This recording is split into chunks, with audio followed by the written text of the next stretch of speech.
La santé, l'éducation, l'enseignement supérieur et la recherche, la formation professionnelle, l'entrepreneuriat culturel et le sport, entre autres, ont attiré plus de 500 millions d'euros d'investissement en République démocratique du Congo dans le cadre des relations bilatérales avec la France depuis 2022. Les rapports entre les deux pays sont résolument tournés vers le développement économique. Sur ce plan, la RDC et la France sont liés par des accords de coopération autour d'une trentaine de projets en exécution, correspondant à 353 millions d'euros d'engagement.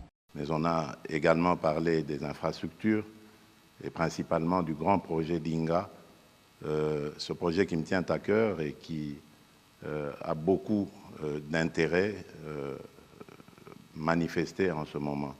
Et la France veut être aux premières loges pour nous accompagner dans la réalisation de ce projet.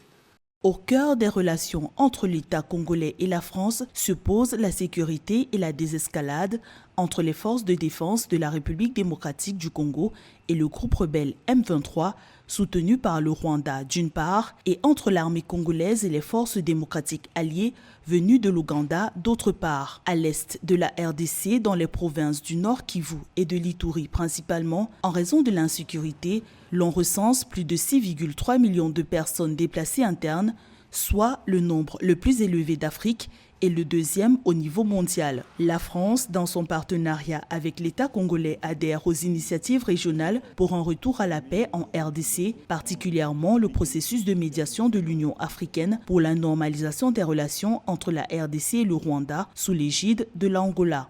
La France s'est attachée aux processus diplomatiques régionaux. Nous pensons que la priorité doit être au dialogue et à la recherche d'une solution diplomatique sous l'égide du président angolais Lourenço. Et nous soutenons cet agenda. Je souhaite qu'il puisse maintenant porter ses fruits de manière très concrète.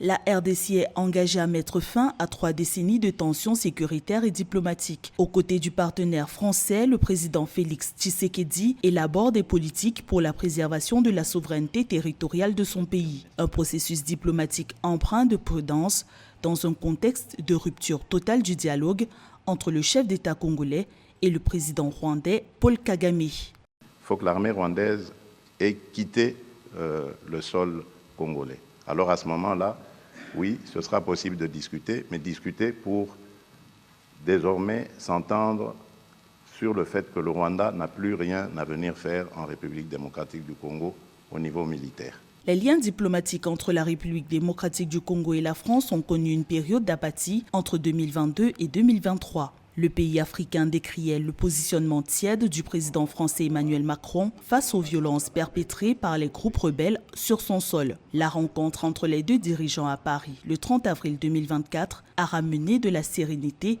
dans les relations alors que le chef d'État français a clairement condamné les soutiens étrangers aux agressions contre la RDC et son peuple, appelant au retrait définitif des troupes rwandaises et ougandaises du territoire congolais. Sur le plan économique également, les échanges franco-congolais ont progressé de 11% en 2023 pour une valeur de 192 millions d'euros.